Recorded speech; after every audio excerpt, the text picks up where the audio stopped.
ভাইয়া, আজকে কতদিন পরে তুমি ফোন দিলা, মনে পড়লো আমাগরে। আজকে আমি অনেক খুশি জানো। আরেকটা খুশির সংবাদ আছে, আমাকে হাবিবার বিয়ে বৃহস্পতিবারে গায়ে হলো, তার শুক্রবারে বিয়ে, বুঝছস? তুই তাহলে আয় পড়িস, হ্যাঁ?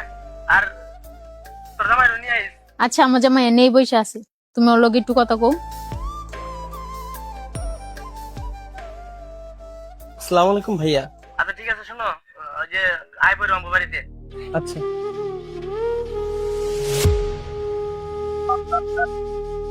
হ্যালো, কিরে আবার কল দিলি কে?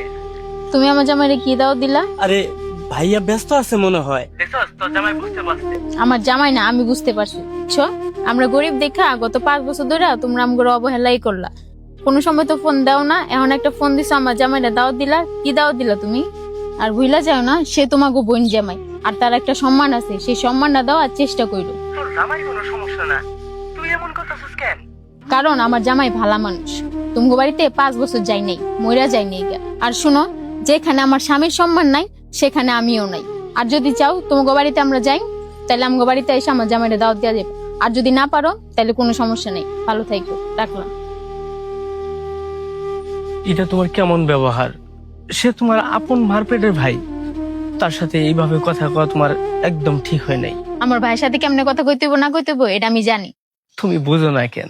আমি গরিব মানুষ, আমার ভালো একটা চাকরি নাই, পকেটে টাকা নাই। আর পুরুষ মানুষের কাছে যখন টাকা না থাকে না, তখন সেই পুরুষের কোনো সম্মান থাকে না।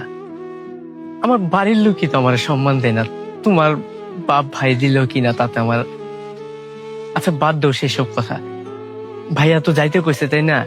কতদিন পর তোমাকে বাড়িতে যাইতে কইছে, চলো যাই। আচ্ছা, আপনি এত বেহায়া কেন? ওই বাড়িতে আপনার যাওয়া লাগবো কেন?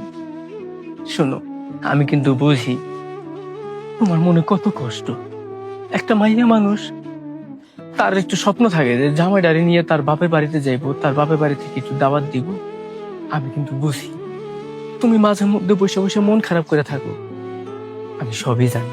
তোমার মন চায় তোমার জামাই নিয়ে তুমি তোমাকে বাড়িতে একটু যাও, কিন্তু কি আর কমু, সব দোষ তো আমার। যদি আজকে আমার ভালো চাকরিটা থাকতো, হাতে টাকা পয়সা থাকতো, তাহলে তোমার বাপ মা, তোমার আরো যে বোন জামাই বোন আছে, তাগো যেভাবে আদর যত্ন করে, ঠিক আমারে তোমারে ঠিকভাবে যত্ন করতো। এটার জন্য সম্পূর্ণ দোষ আমার নিজের। তুই কোনো চিন্তা করো না, সামনের মাসে তোমার চাকরি হইতেই আছে, দেখবা তোমার বাপ মা আগের মতো আবার আমাকে ভালোবাসবে। তুমি আর রাগ গুসা করে থাইকো না, ভাইয়ের এই বাড়ি যাইতে হইব না। চলো না আমরা যাই, চলো না। একটা মেয়ের যখন বিয়ে হয়ে যায় তখন এই পৃথিবীতে তার স্বামী ছাড়া আপন কেউ থাকে না। আর যে জায়গাতে আপনার সম্মান নাই সে জায়গাতে আমিও নাই। হোক সে আমার বাপ, হোক সে আমার ভাই, তাতে আমার কিছুই যায় আসে না।